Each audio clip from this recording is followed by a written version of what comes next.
میگن ولی که کسی که بر ضد همین دین بر ضد مخالف دین است اونها رو پیروی کنیم روزه این کسان رو الله قبول نمیکنه. این راست است یا چگونه است؟ اصل الله تعالی میگوید که انما یتقبل الله من المتقین. الله تعالی فقط از تقوادارها قبول میکند. تقوادارها شخصیتایی که گفته های الله تعالی را اجرا میکنند با مقصدی ثواب گرفتن.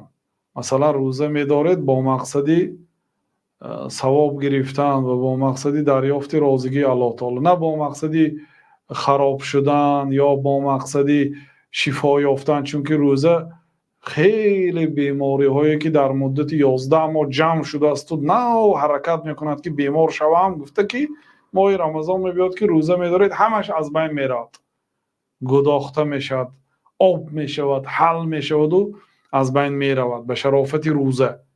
کسی به همین خاطر روزه دارد و تقوا نیست.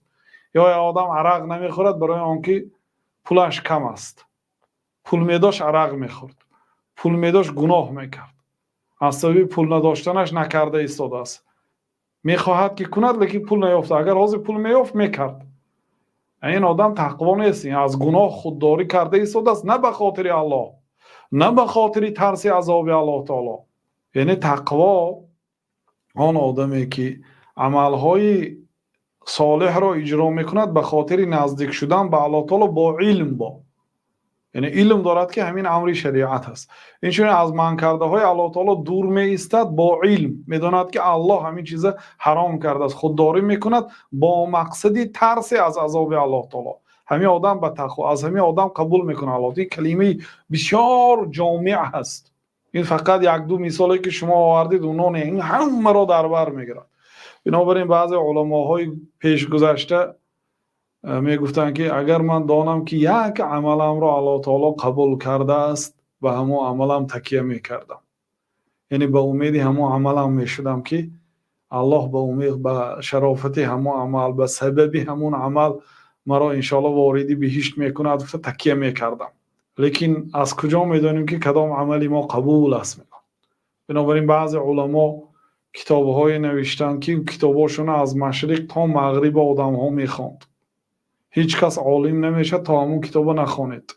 وقتی که میمورند بعضی نزدیکانشان در خواب میبینن میگن که با کدام کتابت به جنت در آمدی؟ چندین کتاب نوشته بود. میگه با یگان کتابی نوشتگیم به جنت ندر آمدم.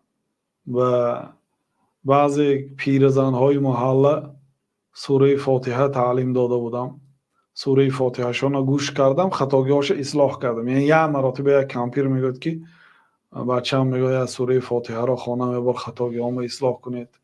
یا داملوی کلانی مشهوری برجسته، یعنی که یک کمپیره که گوش میکند قرائتش اصلاح میکنه. کمپیره که بی پولی بی یعنی که نه فرزنداش رئیس و پولدار نیست، گوش میکند قرائتش اصلاح میکنه. یه عمل در مدت 1 دقیقه 5 دقیقه شده است. همین عمل سبب شد که واردی بهش شدم. چون که این عمل هیچ کس ندید، این عمل کلان هم حساب نکرد. بنابراین عملهای کلان غالبا اگرچه خالصا لله باشدم اجرش میرد. آدم ها تعریف میکنن ماشاءالله فلان عمل شما کردید رحمت میگن، الله از شما راضی شد، دعا میکنن. یعنی که یا انسان از روی محبت میکند، غیر از شاید خالصا لله باشد لیکن با همون عمل دوست میدارد، مثلا اشتها دارد، شهوت میکنه، شهوت خواهش دارد. مثلا یه آدم مسجد سازی را دوست میدارد، مسجد میسازد، با وقتی که مسجد ساخت به قد و قامت و امارت و خوشروگی مسجد نظر کرده لذت میبرد. او به خاطر ثواب ساخت و با مردم رحمت میگن. همین کتی شاید اجرش ادا شود میگن بعضی علما. بنابراین عملهای که هیچ کسی نمیداند فقط بین الله و بین بنده است. حتی بعضی علما عملهای میکردن که همسراشون نمیدانست، فرزنداشون نمیدانست، هیچ کس نمیدانست غیر الله. اون عملها فایده میدهد. بنابراین انسان میترسد که عملش رو الله تعالی قبول میکند یا نه. به عملها تکیه نکنید برادرای عزیز.